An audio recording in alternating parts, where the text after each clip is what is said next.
Vietnam in the 1960s and 70s was today's Iraq.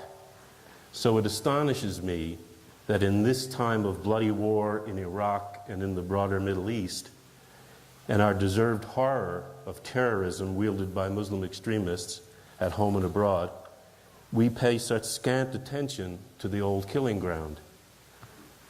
The United States has largely ignored Southeast Asia since 1975, when our army departed in humility and defeat from Vietnam and the rest of what was then still known as Indochina. What makes our short-sightedness so shocking to me is that in Southeast Asia lives one of the greatest concentrations of Muslims on earth, 250 million people, roughly 20% of the world's Islamic population, about the same as live in the entire Middle East.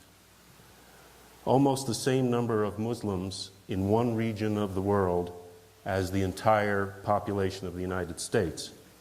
Indonesia alone comprises a Muslim majority of 220 million, greater than any other country in the world.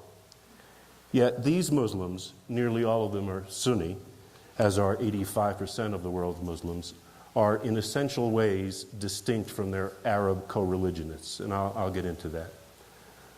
30 years ago, when my wife and I moved from Vietnam to Malaysia, the Muslims of Southeast Asia were almost universally what we in the West today would term moderate.